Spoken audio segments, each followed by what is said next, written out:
अगर हम इस साल हमें सीट नहीं मिलती है, अगर 21 मई को एग्ज़ाम है तो हमारे रजिस्ट्रेशन क्लोज है, then we have to wait, मतलब पूरे एक साल हमें वेट करना होगा अगले साल तक के लिए। फिर नेक्स्ट ईयर फिर सारे डॉक्टर्स आए और ऐसे ही बैठे और ऐसे ही प्रदर्शन करें। एग्जाम दिलाने में कोई दिक्कत नहीं है, लेकिन आपका जो काम था वो आप अपने टाइम पे क्यों नहीं फिनिश किए? क्यों आपने बार बार चीज़ों को कैंसिल की? आप अपने टाइम पे चीज़ों को फिनिश कर देते, कोई यहाँ पे आज खड़ा नहीं मिलता आपको। पहले वेव तो आने दीजिए ना। हम लोग ना पहले से चीज़ों को इतना एज्यूम कर लेते हैं और इतनी सारी अफवाहों पे ऐसे वो हो जाते हैं ना। आने तो दीजिए ना। नहीं खड़े होंगे डॉक्टर तो बोल दीजिएगा।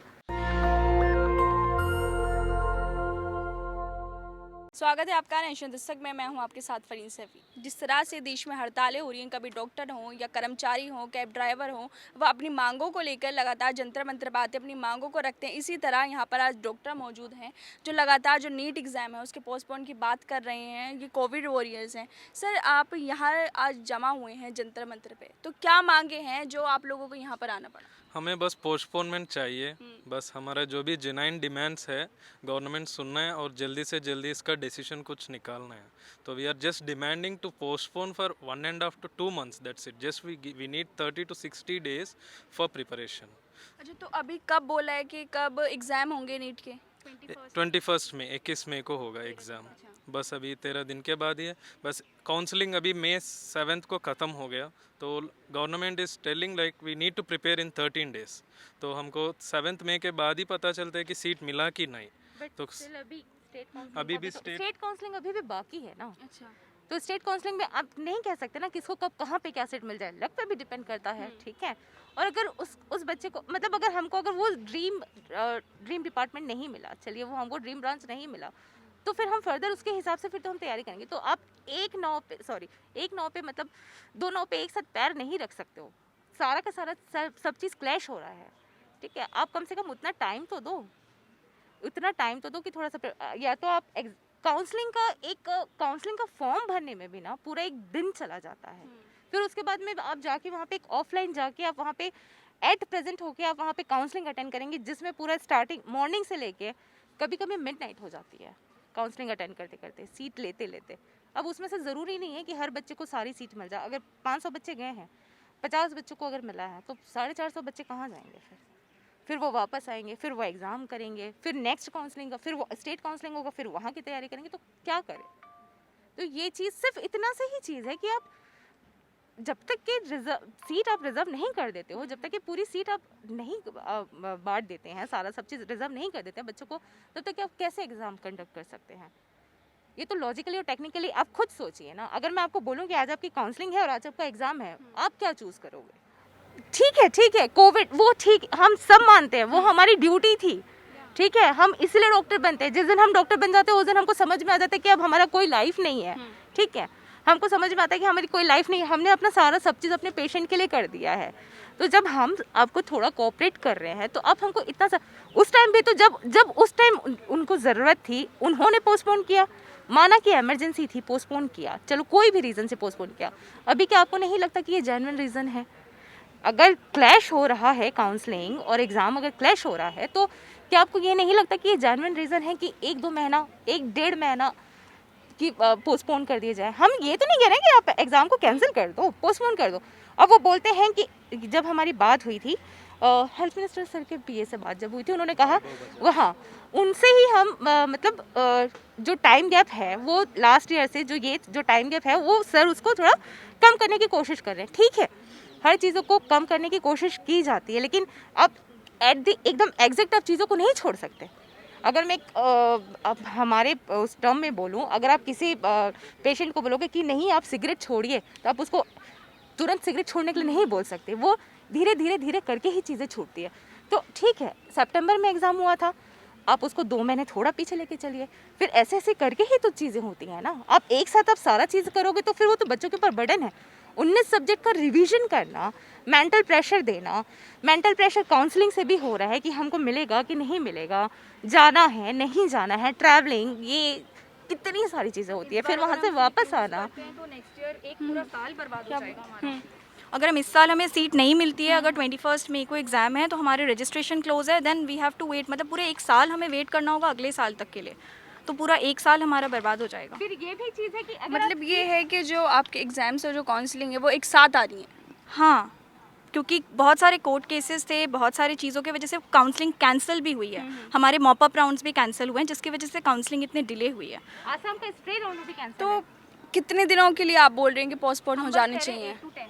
8 to 10 वीक्स, ज़्यादा का तो डिमांड नहीं है ना।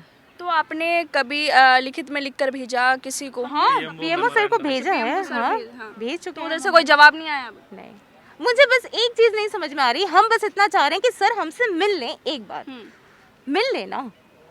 प्रधानमंत्री? नहीं, अब ठीक, पहले तो हम देखिए हर चीज छलांग मार के आप ऊपर नहीं जा सकते, आप स्टेप बाय स्टेप जाएंगे। हेल्थ मिनिस्टर हैं हमारे पास, पहले हम उनसे मिलेंगे, 5 मिनट के लिए ही मिले। तो आपने कोशिश की मिलने के लिए? जी बिल्कुल कोशिश तो की है। मतलब वो मिले नहीं? नहीं, वो बोल दिया कि जिस डेट पे आपका एग्जाम है उसी डेट पे आपका एग्जाम होगा। अच्छा, ये हेल्थ मिनिस्टर ने बोला जब एग्जाम होगा तभी देना है? हाँ, और उन्होंने शायद ये भी कहा है कि जिस बच्चों का क्लैश हो रहा है उस बच्चों को हम कंसिडर करेंगे। 40,000 बच्चे काउंसलिंग में अभी अटके हुए हैं, क्या आप 40,000 बच्चों को कंसिडर करेंगे? उनके जो क्लैश हो रहे हैं, उनकी जो काउंसलिंग क्लैश हो रही है, उनका जो एग्ज़ाम, क्या आप 40,000, आप फेस टू फेस तो एक बच्चे को कंसिडर नहीं कर रहे हैं, अब 40,000 बच्चों को कैसे कंसिडर करेंगे बताइए?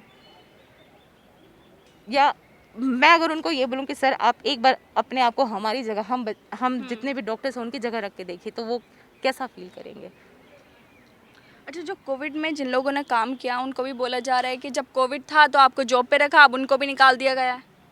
हाँ, ऐसा तो नहीं है। ऐसा नहीं है, ऐसा कुछ नहीं है। उस काफी टाइम सारे लोग प्रोटेस्ट कर रहे हैं कि जब कोविड आया था तो उन्हें रख लिया गया, लेकिन उनकी जॉब परमानेंट नहीं की गई। ये इस पे मैं कमेंट मुझे नहीं करना चाहूँगी, बिकॉज़ मुझे जहाँ तक याद है हमारे 100 दिनों के लिए हमारे ऑनरेबल पीएम ने कहा था और सबने अपनी ड्यूटी करी थी। उसके बाद सारे बच्चे अपने पढ़ाई में लग गए और जिनको जॉब करनी है वो कर रहे हैं, और हम ये डिज़र्व करते हैं। ऐसा नहीं है कि हम कुछ गलत मांग कर रहे हैं, हम पढ़ने के लिए ही तो समय मांग रहे हैं, क्योंकि हमें और अच्छा रैंक लाना है ताकि हम और अच्छे डॉक्टर्स बन सके आगे चल के, और हमें बेटर इंस्टीट्यूशंस में एडमिशन मिले। और साथ में अगर साथ साथ 2 बैचों की एडमिशन होती है तो वहाँ पे गैप भी नहीं होगी। हमारे एडमिशन अभी हो जाएंगे और अभी 21 मई वाले की जिनके एग्ज़ाम्स हैं वो भी साथ में एडमिशन होंगे, तो एक ही साल में 2 बच्चे कैसे हो सकते हैं?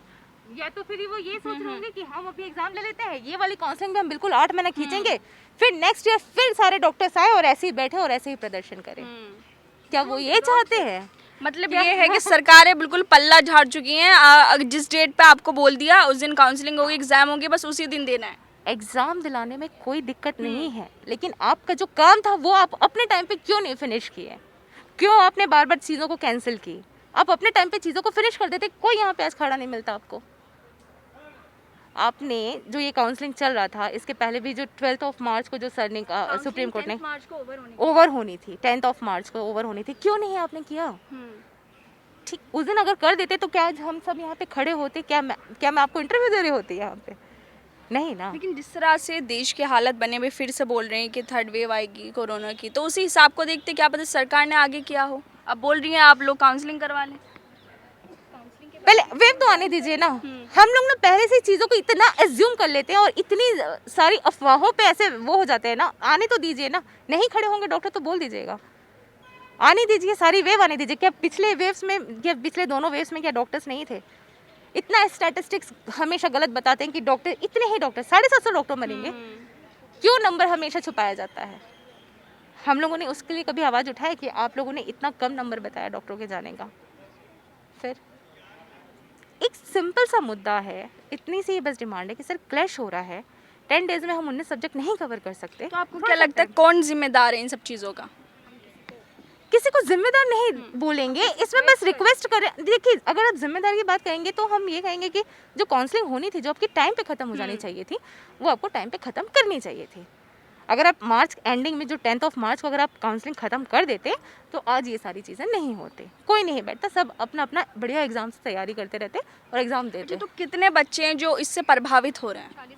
40,000 से भी शायद अब वो है। देखिए, हम नंबर कभी भी हम वो नहीं कर ट्विटर सकते। पे काफ़ी पोल्स भी हुए हैं और उसमें हमेशा 85% से ज़्यादा ही बच्चे हैं जिन लोगों को ये दिक्कत हो रही है। कितने? मोर 85%। अच्छा 85% बच्चे हैं जिनको दिक्कत हो रही है इससे। जो पोल के हिसाब से अच्छा। जितने ट्विटर्स पे पोल कराए गए हैं एसोसिएशंस की तरफ से या जो भी आप बोलो, तो उसमें मोर देन 85% बच्चे हैं जो बहुत परेशान है इसकी वजह से। और हम ये डिज़र्व करते हैं, ऐसा नहीं है कि हम कुछ ऐसा कुछ मांगने आए, हम पढ़ाई करना चाहते हैं और हमें ये टाइम मिलना चाहिए। नामुमकिन है कि हम 10 दिन में 19 सब्जेक्ट ख़त्म करके एग्ज़ाम दे सकें, और इतने दिनों से हमें कुछ ये भी नहीं बोला गया कि हाँ एग्ज़ाम होंगे नहीं होंगे। इस परेशानी में हमारा मेंटल स्टेट भी काफ़ी ख़राब हो चुका है, काफ़ी परेशान हो गया मेंटली, और ऑलरेडी पढ़ाई का बहुत प्रेशर होता है। कुछ स्टूडेंट ऐसे अच्छा इतने सारे बच्चे प्रभावित हुए हैं, उसके बाद भी सरकारें नहीं सुन रही आपकी मांग। हाँ, यही इसीलिए शायद हम यहाँ खड़े हैं, क्योंकि कोई सुन नहीं रही है हमारी बातें। और जब हमारी ज़रूरत होती है तो हम हमेशा सबकी रिस्पेक्ट करके हम हमेशा काम पे आते हैं आगे।